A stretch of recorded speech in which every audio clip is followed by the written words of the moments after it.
Hello everyone, welcome to my channel. I am Satyam. So in this video we have to discuss chapter 4 structure of an atom. So सबसे पहले topic आता है आपका इस chapter में canal race.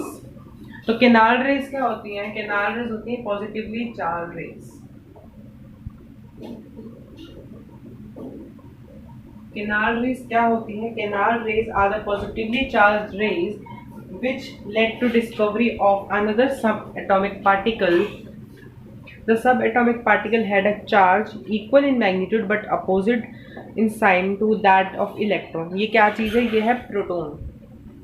जो मैंने डिफाइन बोली है ये किसकी है? प्रोटॉन की है. और उसका it mass was approximately 2000 times. उसका मास कितना है? 2000 टाइम्स ऑफ इलेक्ट्रॉन्स. सो ये तो पता है केनाल रेस क्या होती है. केनाल रेस होती है पॉजिटिवली चार्ज रेस. तो उसका मतलब ये सब जो मतलब जब केनाल रेस डिस्कवर हो रही थी तब उसी के साथ एक और सब एटॉमिक पार्टिकल डिस्कवर हुआ जिसका क्या नाम था? प्रोटॉन. तो हम उसको किसका रिप्रेजेंट करते हैं? प्रोटॉन को हम करते हैं P+ से. और अभी बताता हूँ क्यों. Electron E-. ये प्लस माइनस क्या है? ये उनके चार्ज हैं. These are charge. इसका होता है पॉजिटिव और इसका होता है नेगेटिव. तो ये क्या है? उनके चार्ज हैं. इसके बाद आता है आपका स्ट्रक्चर ऑफ एन एटम, जो आपके चैप्टर का नेम है. आपकी ये बुक का 4.2 मतलब सेकंड है ये टॉपिक. तो क्या है structure of an atom? In chapter 3 you have learn about Dalton atomic theory. आपने चैप्टर 3 में जैसे डाल्टन एटॉमिक थ्योरी करी है ना, उसके अकॉर्डिंग जब डिस्कवरी करी गई इन दो इलेक्ट्रॉन्स और प्रोटॉन्स की, तो कुछ साइंटिस्ट ने कुछ मॉडल्स प्रपोज किए. मॉडल्स तो सबसे पहला करा था हमारा जे थॉमसन ने. कई मॉडल्स प्रपोज किए गए.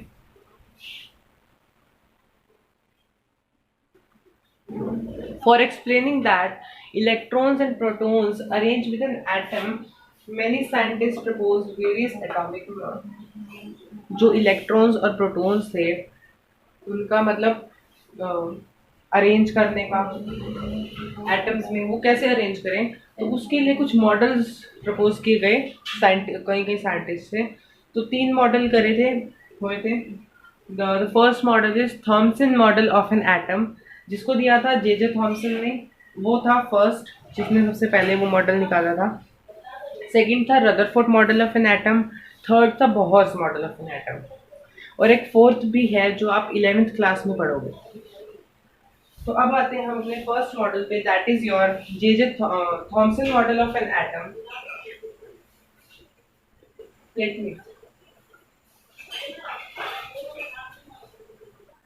सो ये है आपका Thomson model of an atom. तो आपको मैं एक बार बता देता हूँ क्या है ये. This is a positive sphere. जो सर्कल बना हुआ है ये है एक पॉजिटिव स्फीयर. और इसके अंदर जो ये सर्कल से आपको दिख रहे हैं देयर आर इलेक्ट्रॉन्स. आपको इसके अंदर दिख रहा होगा छोटे छोटे माइनस के साइन है. क्यों है? Because electron charge is minus. तो इलेक्ट्रॉन्स, तो उसने क्या कहा था? An atom consist of a positively charge sphere and electrons are embedded in it.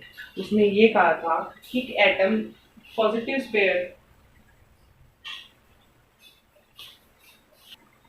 And electrons are embedded in it. उसने एग्जांपल किस चीज का दिया था? वाटरमेलन का. वाटरमेलन में क्या होता है? ये एक में क्या होता है? सारा रेड होता है और ये सीड्स होते हैं ब्लैक. तो उसने एक ये कह दिया एक तरह से. और सेकंड क्या कहा था उसने? The negative and positive charge are equal in magnitude. जो नेगेटिव और पॉजिटिव चार्ज होगा वो मैग्नीट्यूड में इक्वल होगा. So the atom is whole electrically neutral. पूरा ही वो न्यूट्रल हो जाए. Moving to limitations. लिमिटेशन मतलब जो प्रूव नहीं कर पाया था. तो आप जैसे बता चुका हूँ मैं कि वो पूरा ही न्यूट्रल. उसके बाद लिमिटेशन आती है. The result of Rutherford alpha scattering experiment could not explain by Thompson model. जो रदरफोर्ड, अब हम नेक्स्ट मॉडल करेंगे, उसका जो रदरफोर्ड ने अल्फा स्कैटरिंग एक्सपेरिमेंट करा था पर वो थॉमसन मॉडल वो एक्सप्लेन नहीं कर पाया. मतलब it doesn't tell about the position of electron. जो हमने डायग्राम अभी बनाया था उसमें जो इलेक्ट्रॉन्स इम्बेडेड थे, अब उसकी पोजीशन नहीं पता था, तो उसकी ये लिमिटेशन थी। Next, moving to next, that is Rutherford model. ये बहुत इंपॉर्टेंट मॉडल है और थोड़ा लेंथी भी है, पर मोस्ट इंपॉर्टेंट मॉडल है। जब आपका आता है Rutherford model of an atom, अब ये है रदरफोर्ड का डायग्राम। ये क्या है, एक गोल्ड फॉइल है। उसने वैसे बहुत सारे पे करा है, हमने एक सिंगल पे कर रखा है। तो ये गोल्ड फॉइल है, ये है अल्फा रेज, वो आपको मैं बताऊंगा, आपको साथ साथ क्लियर हो जाएगा। और ये है एक गोल्ड एटम, ये सर्कल है। In this experiment first moving alpha particles were made to fall on a thin gold foil। ये तो क्लियर हो गया। नेक्स्ट, एक क्वेश्चन बनता है यहाँ हर बार कि why the Rutherford selected gold foil, क्यों करा था उसने? Because gold is thick. जो रदरफोर्ड ने गोल्ड फॉइल क्यों करा था? क्योंकि gold foil, gold atom 1000 atom thick है, इसलिए। उसकी कुछ ऑब्जर्वेशन भी थी। ये सारा जो आपका एक अगर आ जाता है explain Rutherford model of an atom, observation आती है इसकी। Most of the fast alpha particles pass straight to the gold foil. मतलब देखिए, ये जो सीधी जा रही है ना लाइंस, ये क्या है, अल्फा रेस है जो बिल्कुल गोल्ड फॉइल से सीधी चलेगी। और ये जो ऐसे डिफ्लेक्ट हो रही है, मतलब नीचे जा रही है और एक ऊपर जा रही है, इसका हम क्या कहते हैं कि जो अल्फा रेज है वो डिफ्लेक्ट होगी। और एक तो ऐसी कि यहाँ पर आके एकदम वापस चलेगी। Some of the alpha particles are deflected by the foil by a small angle, जो मैं आपको बता चुका हूँ। Surprisingly, one out of every 12,000 particles appear to be reborn. In conclusion है, most of the space inside the atom empty because most of the alpha particles pass through gold foil without getting deflected। मतलब बिना deflect हुए कुछ alpha race पास हो गई थी, तो इसलिए वो space empty. So very few particles were deflected from their path, indicating that the positive charge of an atom occupies very little space। और ये सारा आपको याद करना पड़ेगा बिकॉज ये आपका इम्पॉर्टेंट है। कंक्लूजन, ऑब्जर्वेशन, लिमिटेशंस और ड्रॉबैक्स, ये सारे इम्पॉर्टेंट है। और diagram, a very small fraction of alpha particles were deflected by 180, indicating that the positive charge and mass gold atom concentrated in a very large small volume with the amount of atom. So, Rutherford model of an atom or nuclear model of an atom. There is a positively charged atom called nucleus in the center, nearly the mass of atom. The electrons revolve around the nucleus in a circular path. Electrons revolve करते हैं। The size of a nucleus is very small as compared to size of atom। मतलब जो atom का size है उससे थोड़ा से छोटा उसका है न्यूक्लियस का। ये आपका वैसे तो मैं फटाफट हो गया रदरफोर्ड, क्योंकि आपका ये मेन सारा थ्योरी बेस्ड है, मैंने आपको खुद याद करना है सारा। इसमें अब हम आते हैं अपनी नेक्स्ट मॉडल, थर्ड मॉडल, जिससे जो आपके चैप्टर का लास्ट है, that is Bohr's model of an atom. देखो, next your Bohr's model of an atom, that is your third. Bohr's model of an atom क्या है? ये आपका बोहर्स मॉडल है। मतलब इसमें मेनली क्या है, आपके शेल्स वाला टॉपिक है। ये भी इम्पॉर्टेंट मॉडल है जो आपका पेपर में आता है। So Bohr's model, in the centre ये ब्लैक है ना, दिस इज द न्यूक्लियस। जो आपके फर्स्ट सर्कल है that is K shell and second is N, this is M and N. ये आपको क्लियरली समझ आएगा थोड़ी देर में। हम उसको पहले शेल को करते हैं के से रिप्रेजेंट, नेक्स्ट को एल से, नेक्स्ट को एम से, नेक्स्ट एन के, या फिर N equals to 1, n2, n3, n4। तो इसका देखते हैं। Only certain special orbits are known as discrete orbits of electrons are clouded inside the atom. While revolving the discrete orbits, the electrons do not radiate energy.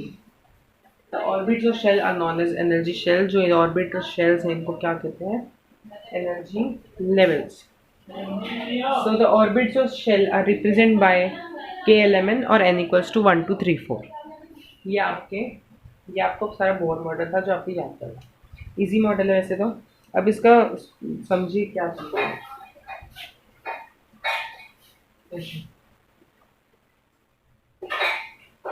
देखिए वैसे तो हम कहते हैं कि KLMN की वैल्यू क्या है. K की वैल्यू होती है 8, L की होती है K की होती है 2, L की होती है 8, M की भी होती है 8, N की होती है 2 फॉर बैलेंसिंग. अब मैं आपको पूरा ये बताता हूँ. ये K शेल है, इसकी होगी 2, इसकी M है ये 8, ये M है ये 8, ये 2 और बैलेंसिंग. ये 2 और ये 2 बैलेंस कर रहे हैं, ये 8 और ये एक जिसको बैलेंस कर रहे हैं.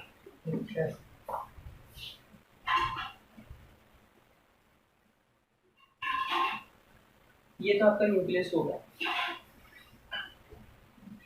तो ये जो है पहले हम क्या करेंगे लाइक दिस 8 16 32 64. तो अब ये सारे अलग अलग हैं. अगर ये अलग अलग होंगे तो ये ब्रेक नहीं हो जाएंगे शेल्स. तो उसको बैलेंस करने के लिए ये करा.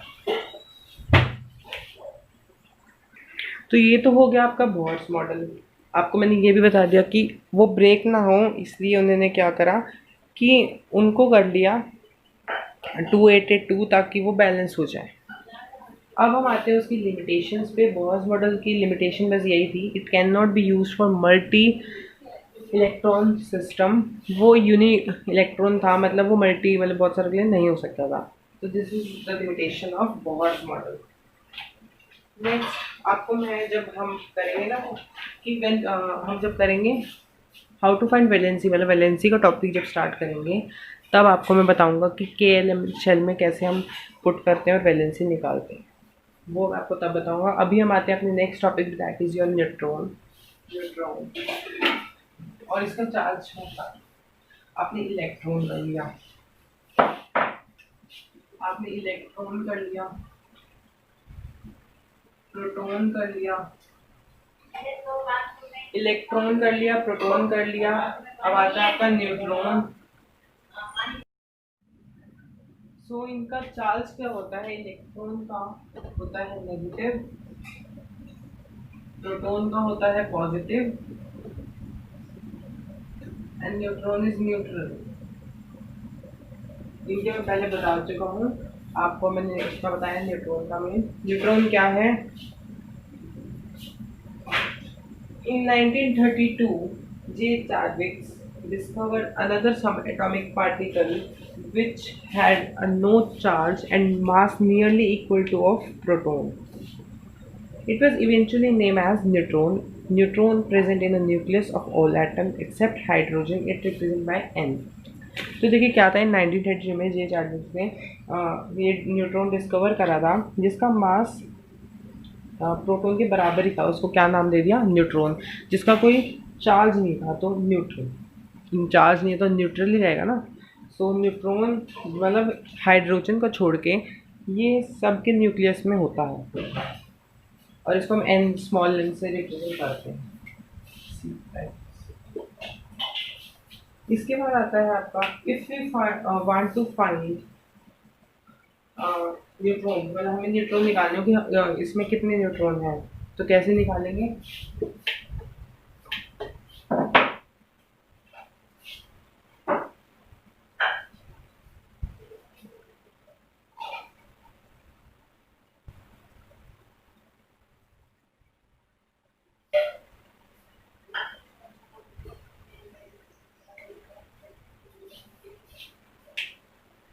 तो देखिए न्यूट्रॉन अगर हमें निकालने हो तो मास नंबर माइनस प्रोटॉन. अगर हम एक एग्जांपल लेता हूँ मैं क्वेश्चन का, आपका एनसीईआरटी का ले रहा हूँ मैं.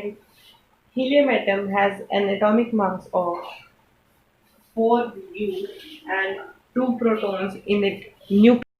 Proton in its nucleus. How many neutrons did it have? तो क्या करना है हमें. हीलियम एटम मतलब हमें एटॉमिक नंबर दे रखा है हीलियम का, दैट इज 4 और 2 प्रोटॉन दे रखे हैं। मतलब कैसे होगा ये, तो हमें हीलियम का क्या दे रखा है 4u, proton that is 2, 4 minus 2 is 2, ये आपका आ गया neutron. Simple. Moving to next, तो ये आपका टॉपिक है how electrons distributed in different shells. अब ये टॉपिक है important, atomic structure of an atom, मतलब इसको अरेंज करना है एक तरह से। देखो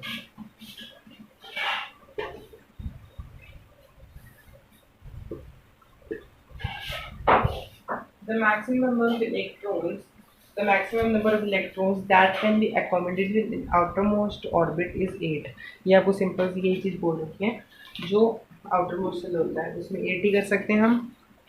Electrons are accommodated in a given shell unless the inner shell are filled stepwise manner।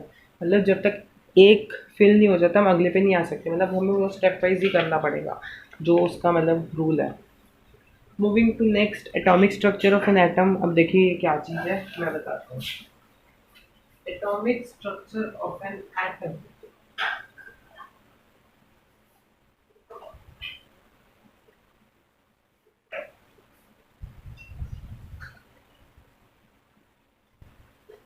Atomic structure of an atom, यहाँ मैंने आपको दिखाने हैं टोटल 10। हाइड्रोजन का, हीलियम का, लिथियम का, बेरिलियम का, फ्लोरीन, आर्गन,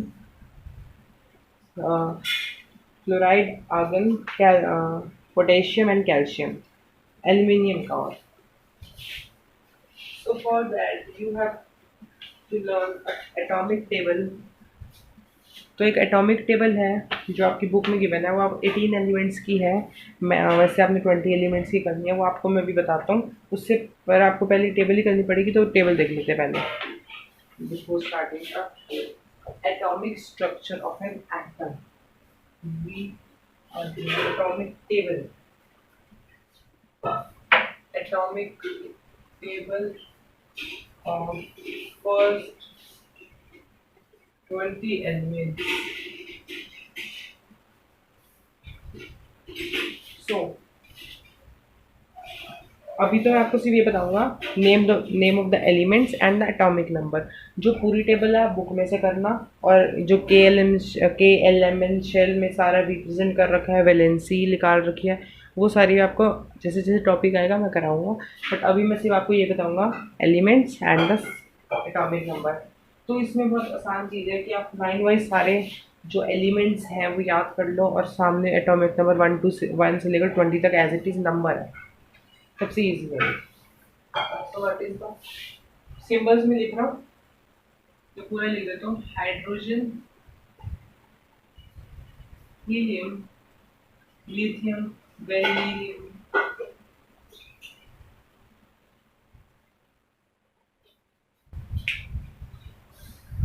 सो देखिए पूरी उसकी है, बहुत इजी है। ऐसे अपनी लाइन में इसके तो ऐसे कर लो, पहले 6 कर लो, उसके बाद बाकी कर लो, बस 3 जितने। देखो hydrogen, helium, lithium, beryllium, boron, carbon, nitrogen, oxygen, fluorine, neon, sodium, magnesium, aluminium, silicon, phosphorus, sulphur, chlorine, argon, potassium and calcium. So आपकी जो बुक में दे रखी है वो आर्गन तक दे रखी है 18 एलिमेंट्स की, जो 20 तक होते हैं। 19th is potassium and 20th is calcium. तो कैसे याद करनी है इनके एटॉमिक नंबर, देखिए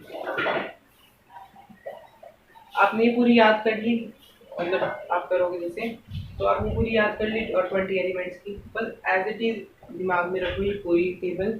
और 1 2 3 4 5 6 7 8 9 10 11 12 13 14 15 16 17 18 19 20। हाइड्रोजन का एटॉमिक नंबर 1, हीलियम का 2, लिथियम का 3, बेरिलियम का 4, बोरोन का 5, कार्बन का 6, नाइट्रोजन का 7, ऑक्सीजन का 8 एंड जो 20 तक पूरे चलने हैं। तो इनका क्या हो गया ये एटॉमिक नंबर। और इसमें आते हैं आपके सिंबल्स आपको करने पड़ेंगे।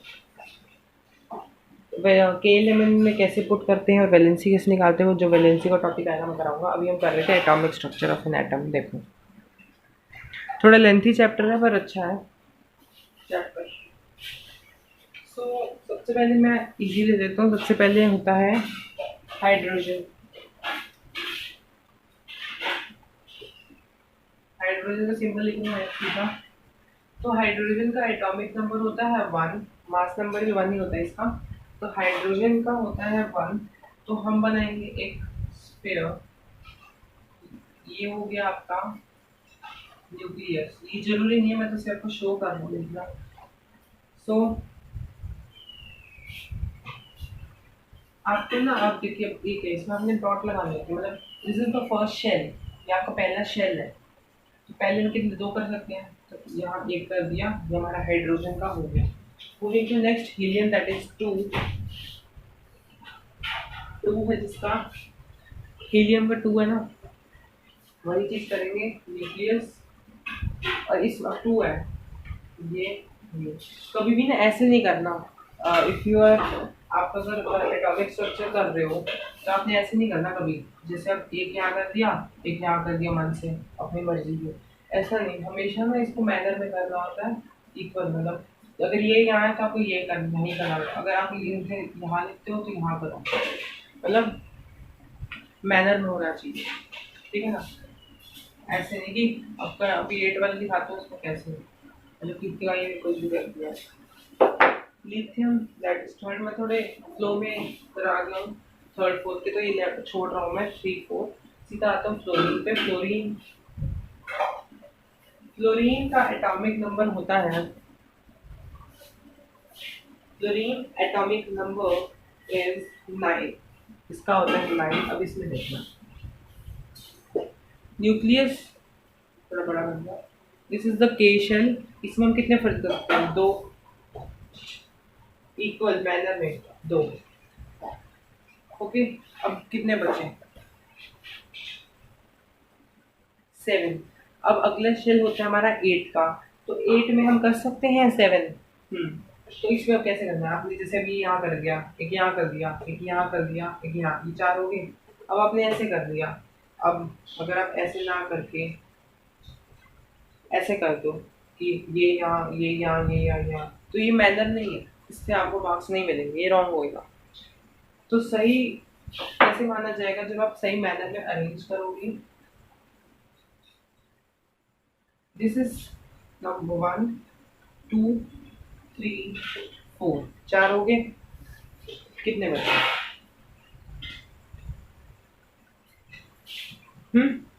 4 होने के बाद अब बाकी आप कैसे अरेंज करोगे, मतलब पूरा मैनर में कैसे करोगे। सी,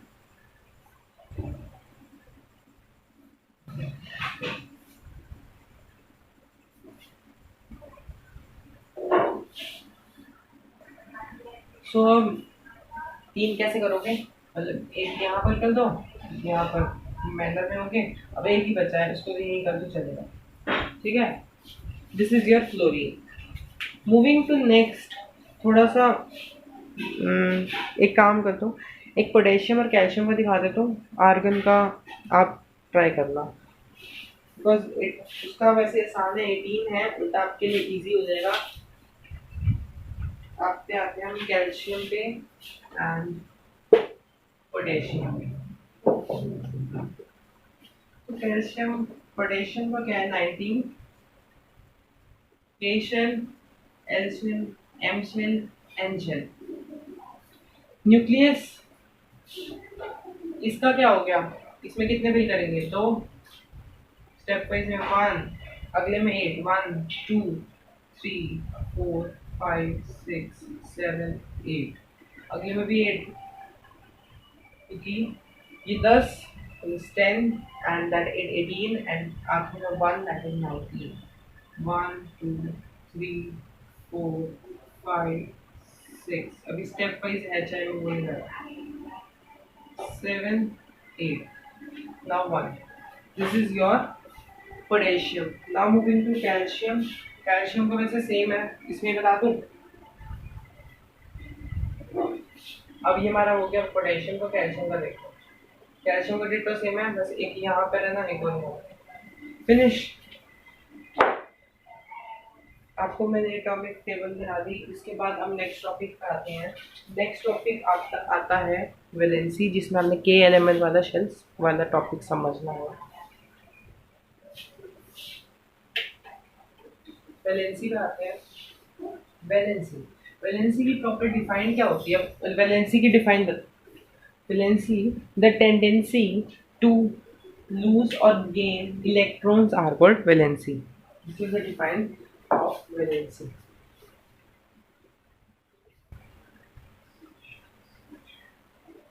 Valency है the tendency of an atom to lose or gain the electrons are known as valency. So the electrons present in outermost shell of an atom are known as valence electrons. जो outermost shell होते हैं। तो how can we find the valency? Example ज़्यादा की नहीं दूंगा, 2-4 की दूंगा, बाकी आप खुद ट्राई कर सकते हो। मैं दूंगा आपको क्लोरीन का, अरे क्लोरीन पे देख लेते हैं। क्लोरीन, इसका एक मैनर होता है करने का, मैं स्टेप वाइज बताता हूँ कैसे। First of all we have to write atomic number that is represent by Z। जो आपका आगे टॉपिक आएगा वो सारा आ जाए। इसका एटॉमिक नंबर क्या होता है? 19 एंड इलेक्ट्रॉनिक कॉन्फ़िगरेशन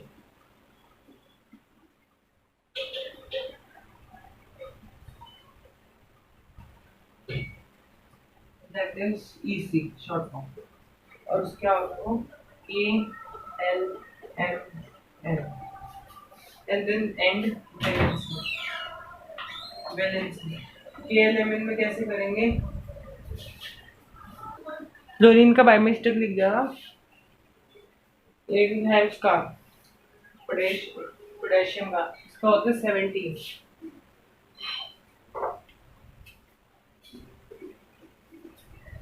तो कैसे करेंगे? केशल में हम कितने कर सकते हैं? 2 कर दिए, एल में 8 कर दिए, कितने हो गए? 10 प्लस करना। अब एम में कितने करेंगे? 7, एक बच गया ना। अब इस चीज को समझो, ये समझ। अब इसके पास कितने बचते हैं? 1। अब वो यार 8 तो वहां जा सकता, इससे मतलब ये तो भरा नहीं हो वैसे। वो अपना 1 इसको दे दे, क्या है वैलेंसी? टू लूज और गेन इलेक्ट्रॉन्स। अगर वो इसको दे दे चलेगा, तो valency is 1 of chlorine. Moving to next aluminium and neon, जो आपको मैं बता रहा हूँ। एल्यूमिनियम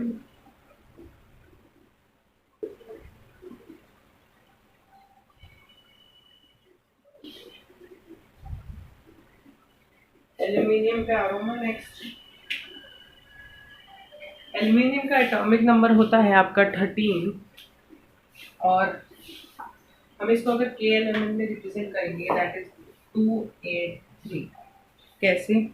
के में हम 2 कर सकते हैं, एन में हम 8 कर सकते हैं, टोटल कितना होगा? 10, और 3 और करना चाहिए। अब देखो, अब अगर हम 8 माइनस 3 इज 5। अब वो एन शेल अपना 5 इसको दे दे, इससे अच्छा वो खुद ही ना चला जाए। तो वैलेंसी इज 3।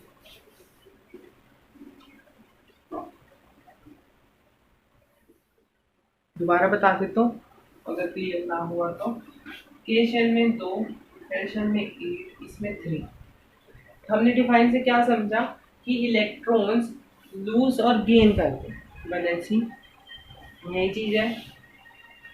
तो अगर हम इसमें हम टोटल कर सकते हैं 8 और उसमें हम 3 कर रखे हैं, तो 8 माइनस 3 इज 5 है।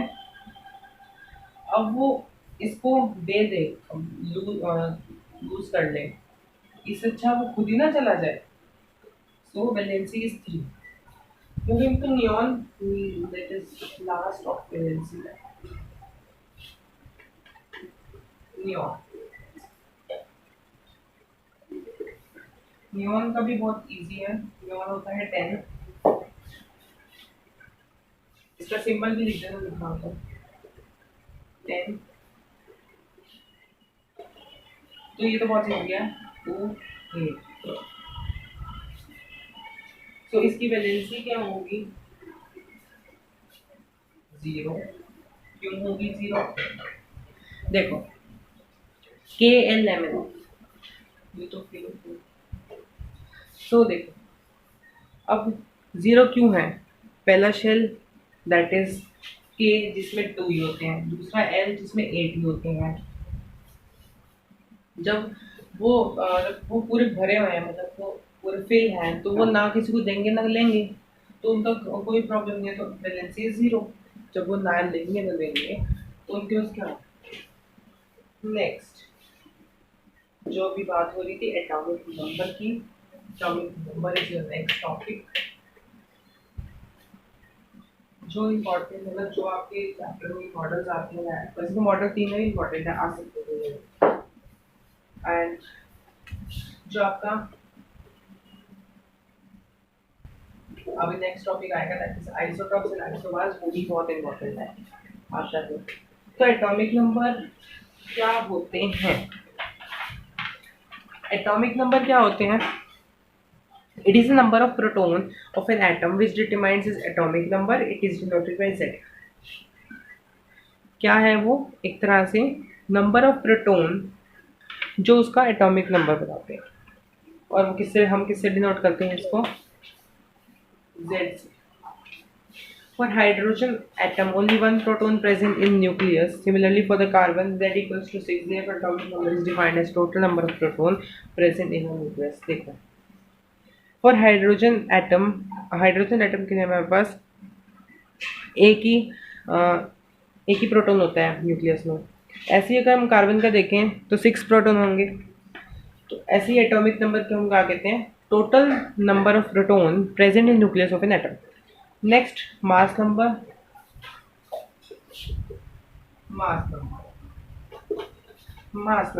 The mass number is defined as the sum of total number of protons and the neutrons present in the atom.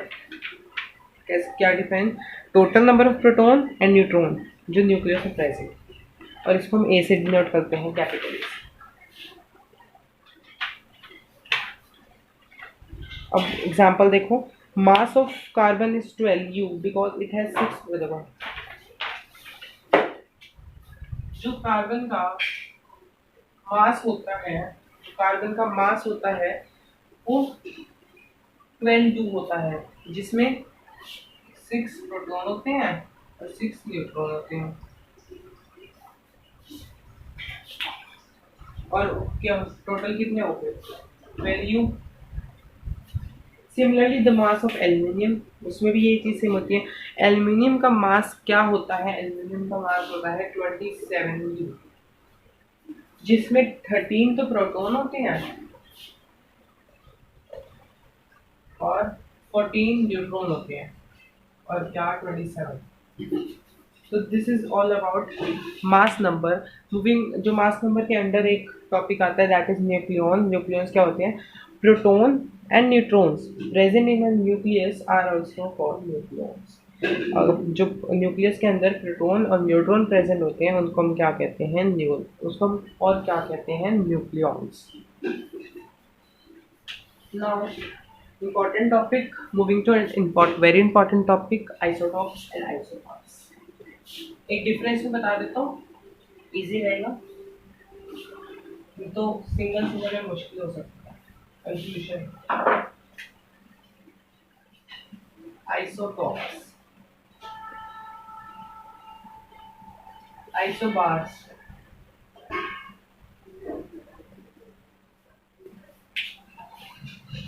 अब आइसोटॉप्स और आइसोबार्स देखो क्या होते हैं। डिफाइन में बोलूंगा, एग्जाम्पल यहाँ लिख दूंगा।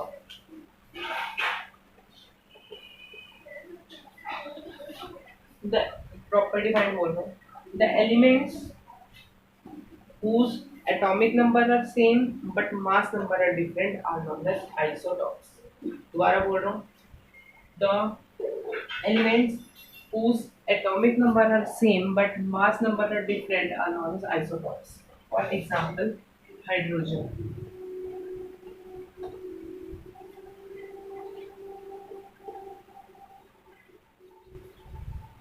The elements whose atomic number are same and mass number are different. One, two, three, अलग अलग है ना हाइड्रोजन के. Now isobars, आइसोबार्स के क्या एग्जांपल है? उसमें उल्टा है. एक second, let me right the examples.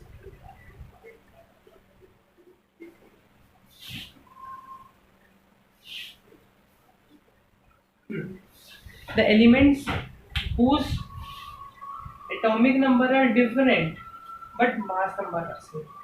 The elements whose atomic number are different, अलग अलग है, and the mass number are same, 40 40 40. ये होते हैं isobars. Define is clear, examples are clear. Next आते हैं इसकी.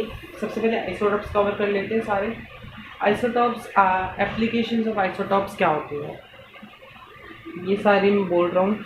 And isotopes in uranium is used as a fuel in a nuclear reactor. An isotope of cobalt is used as a treatment of cancer. An isotope of iodine is used in treatment of गोल्टा.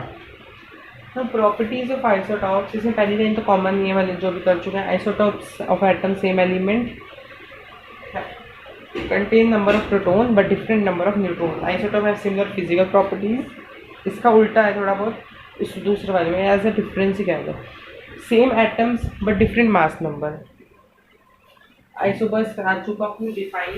Moving to isobars. Isobars का बस इतना ही था. So this is your end of this video. Now we come to the end of the chapter. Thank you for watching. If you like, share, subscribe and press the bell icon for more updates.